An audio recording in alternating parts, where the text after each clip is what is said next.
intenté darle uno de los varios puntos de partida, pues para considerar algo que ya está evidente, que ahí está claro. Bueno, pero es que esos muchachos, esta gente, porque no son adultos, ya mucho mayores, están haciendo algo, traen una propuesta, traen una serie de ideas, traen una plástica mental, imaginal, que se debe considerar como un fenómeno social en un tiempo que se supone que es de apertura como nunca, y pues ojalá ocurra, ¿no?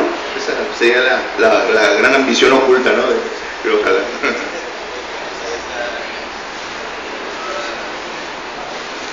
En cuanto a la influencia a un nivel más creativo, ¿cómo es la escena aquí en Mexicali de fanzines, de gente que esté dibujando, de gente que esté haciendo sus propias historias? ¿Podrías comentarnos un poquito cómo está la cosa por acá? Sí, bueno, como yo decía hace un momento, la mejor manera de conocerlo y de tener una idea mucho más amplia es así que darse un chapuzón en las redes, ¿no? Y en los foros. El foro el más clásico, el más añejo, según recuerdo, el de Anime Mexicali, pero también las convenciones que se hacen, unas 3 al año más o menos en nuestra ciudad, dependen mucho pues de la clase de producción justamente de estos artículos como fanzines o como, de nuevo, fanfic, pero no se limitan solamente a eso. O sea, hay grupos de fanáticos que están dedicados, por ejemplo, a hacer cosplay, otros que los podemos ver en una convención cantando en japonés canciones de las intros o de las canciones de salida de las series.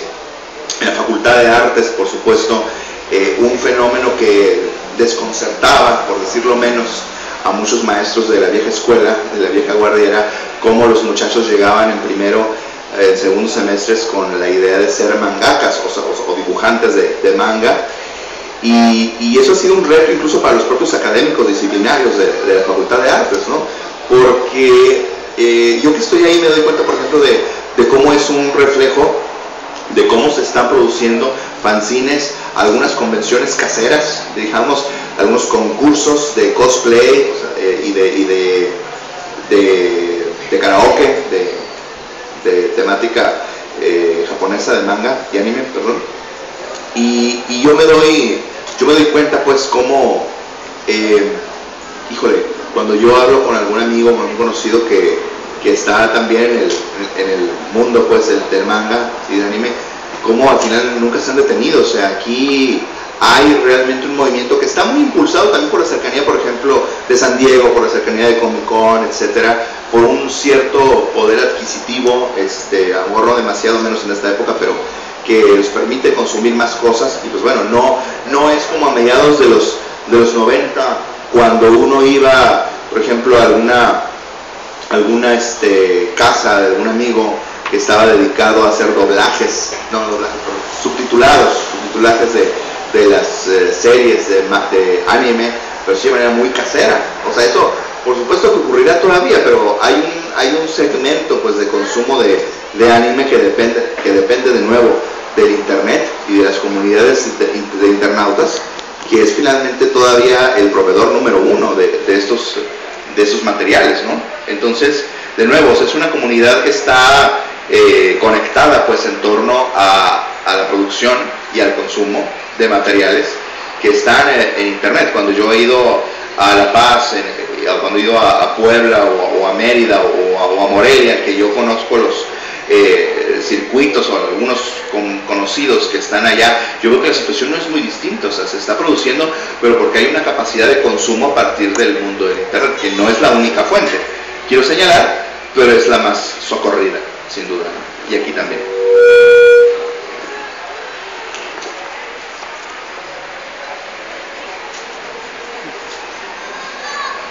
Bueno, mi pregunta sería, más que nada, que supongo que sabrá que a principios de 2000 existió prácticamente una campaña para, bueno, durante los años 90 empezó lo que sería el auge del manga y el anime aquí en este país, pero llegó un momento en que a principios de los años 90 empezó a literalmente satanizarse todo lo que representaba esa cultura, todo lo que representaba Oriente, Japón, las creaciones. De hecho, incluso nos relacionaron, como usted había dicho, que había sucedido en Japón en los años 60. 80. Con los casos de pedofilia, de asesinato, todo eso. ¿Usted cree de que a partir de que esos elementos, esa campaña de censura, ¿no? Ajá, de censura, de que vetaron animes en la televisión, de que prácticamente decía a todos los niños, no mires eso porque es del diablo? ¿Cree que eso haya provocado un retroceso en el desarrollo de esa cultura, o al contrario, que al verse a sí mismo como una contracultura a la vista de todos los demás, haya sido como una especie de motivación para demostrar lo contrario, para avanzar más y de tal manera que si todo está en contra de ellos, no importa, haremos lo que hemos estado haciendo desde siempre, a pesar de que diga que la sociedad que no es algo correcto? Sí, claro. Bueno, retomo un poco lo que yo mencionaba, y gracias por la pregunta. Hace un momento, con esta cuestión de la idea que existe en muchos educadores, en muchos padres de familia, todavía, ¿no? Todavía en este año de 2014, respecto a que esas cosas, los monos chinos, pues, son del diablo, ¿no? Son cosas así como que es pornografía, es violencia, por supuesto, es el otro gran tema, ¿no? Cochinada, y pues no, ¿verdad? Ahora, también ha cambiado mucho la relación de fuerzas, o el equilibrio de fuerzas entre jóvenes y los padres y los maestros. Ha cambiado mucho esa actitud incluso de los propios jóvenes respecto al tema de la obediencia a los mandatos de los padres. Ahora hay una dialéctica, hay una discusión muy interesante en donde, precisamente porque hay más información, un poco más, hay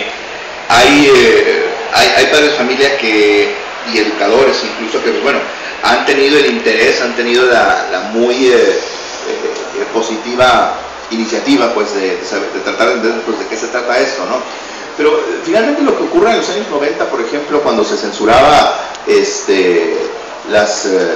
los animes que se producían en Japón, donde aparecían senos, por ejemplo, y esas partes se cortaban del manga, perdón, del anime que se transmitía por Canal 5, de la televisión abierta aquí en México.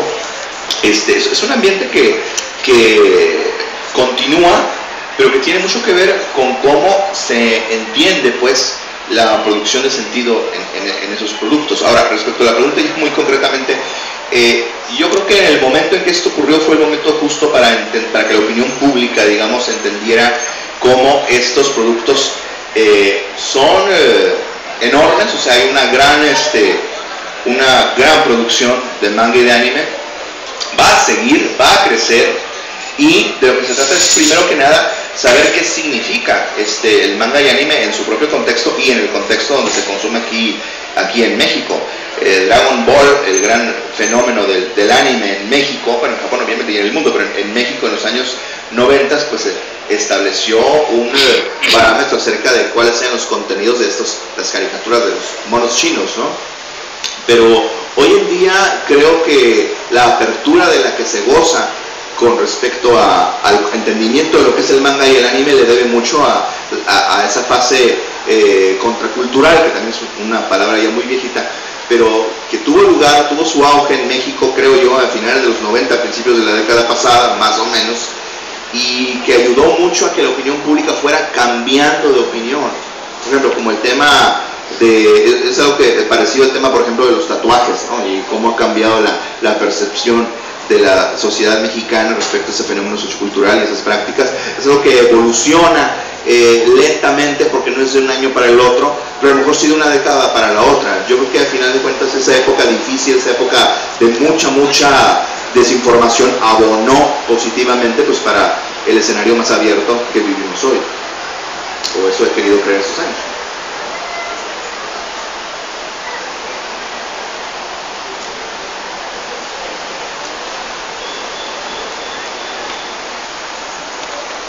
Muy buenas tardes. Mi pregunta es de ¿cuál fueron los limitantes o en sí lo que más atrasó su proyecto o su tesis o su libro más bien? ¿Qué fue lo que más influyó y qué es lo que lo detuvo, por así decir, en ciertos momentos? ¿Y qué fue lo que lo inspiró más a terminarlo? No sé si la pregunta está muy... Aquí está el director del Instituto de Investigaciones Culturales, ahí está mi querida maestra Gina Walter, ambos investigadores del museo y mis maestros en aquel programa. Hay cosas que ellos saben que pues no voy a divulgar, no tienen que ver con ellos, no tienen que ver con ellos, quiero decirlo, en un sentido práctico, pero o sea, hablando ya del proceso de elaboración de la tesis, bueno, cuando yo estaba construyendo, digamos, el objeto de estudio, ellos sabían que yo estaba en un agujero muy profundo en ese momento, con un abismo, digamos, porque yo sabía cómo quería hacer algo, pero no sabía qué hacer. De alguna manera como que está ahí un poquito al revés de muchos compañeros que saben qué quieren hacer, pero no saben cómo, ¿no? Al final de cuentas descubrí que tampoco sabía cómo quería hacerlo, ¿no? Pero bueno, eso con los semestres. En un sentido concreto, cuando yo estaba allá por el segundo semestre haciendo ya la investigación de campo, yo me encontré con que, bueno, tenía que ubicar un espacio en donde ocurrían las cosas, o sea, ¿dónde voy a ir a investigar? Porque en mi experiencia, yo antes de ir a las convenciones, ya cada vez que había una, pues yo no era tanto de ir a convenciones, yo era de estar en internet y hablar con los amigos, ¿no? Habría asistido yo creo que una media docena de convenciones, que realmente para un fanático no es mucho, hasta ese momento, ¿no? Y entonces yo dije, bueno, voy a dejar de ser alguien que va a ver todos los animes, las chacharitas que venden, la comida o las cosplayers, etcétera, etcétera, y voy a convertirme en alguien que pues hace preguntas, ¿no? Y uno de los grandes aprendizajes que yo tuve en la maestría pues fue ese, el hacer preguntas a la gente que está involucrada en la generación de ciertas prácticas, ¿no? A partir de ese momento mi perspectiva como consumidor empieza a cambiar y me convierto en un asistente, en un investigador participante, digamos, de un proceso. Me cambia la mirada, y eso fue un proceso muy rico porque me obligó a reescribir mucho de lo que yo ya había escrito desde la comodidad de mi casa o del salón de clases, ¿no? Entonces cambió mucho, el tema cambió mucho, y una de las partes de esa transformación es lo que yo decía hace un momento bueno, a lo mejor muy en un sentido tradicional, muy clásico, por esta clase de investigaciones, decir, bueno, pues voy con la gente que ha padecido o disfrutado a los fanáticos, ¿no? Pero yo descubrí que no quería quedarme en ese nivel, ¿no? Después algo que me inspiró mucho pues fue precisamente descubrir las costumbres, pero desde la óptica sociocultural. O sea, yo cuando decía hace un momento que me di cuenta de que, ay, no sabía que se puede estudiar esto, ¿a poco? O sea, yo pensé que uno tenía que llegar a estudiar ciencias sociales y ser un nuevo Weber o escribir como Marx o como Bourdieu. Bueno, realmente escribía algo así, pero se me entendía mucho menos. El punto es que yo en ese momento descubro que se puede hacer que este gran interés trascienda, en el mejor de los casos, el ensayo, y se convierte en una investigación de verdad, y el tratar pues de seguir descubriendo qué venía después, y qué venía después, y qué venía después, y luego al final qué fue lo que me hizo escribir y escribir y escribir, ¿no? Ya después, cuando uno parte del proceso feliz de hacer un posgrado, de estudiar una maestría, pues estar trabajando con el director. Mi director fue el doctor Servando Ortol, un destacado historiador de la cultura, aquí académico de Investigaciones Culturales Museo. Pues uno entra ya en una dinámica pues de las asesorías, de las lecturas, etcétera. Pero bueno, a final de cuentas lo que dicta toda la pauta es este tema, y pues si es uno que te gusta y que te inspira, pues qué mejor, ¿no? Eso era, básicamente. Ahora haremos entrega de las constancias que a la letra dice Universidad Autónoma de Baja California, Secretaría de Rectoría e Imagen Institucional, Departamento de Editorial Universitaria, otorga la presente constancia a Luis Arturo Ongay Flores por haber ofrecido sus comentarios en torno a la obra Otakus bajo el sol, la construcción sociocultural y estética del fanático de manga y anime en Mexicali. durante la presentación de esta como parte del programa académico, cultural y literario de la 15ª Feria Internacional del Libro UABC, Mexicali, Baja California, marzo del 2014, por la realización plena del nombre. Dr. Hugo Edgardo Méndez Fierro, secretario de Rectoría e Imagen Institucional. Maestra en Ciencias, Marisela López Ornelas, jefa del Departamento Editorial Universitario.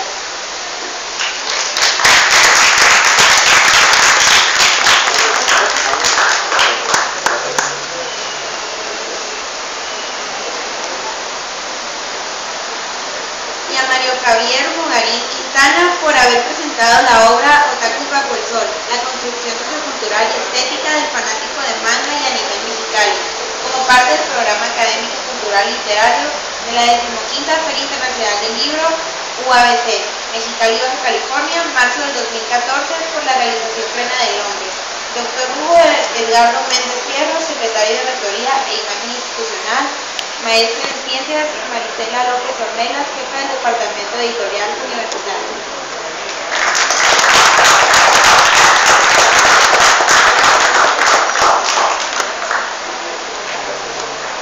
A quienes estén interesados, los invitamos a que adquieran el libro en la entrada de nuestro recinto y tengan la oportunidad de que el autor se los dedique.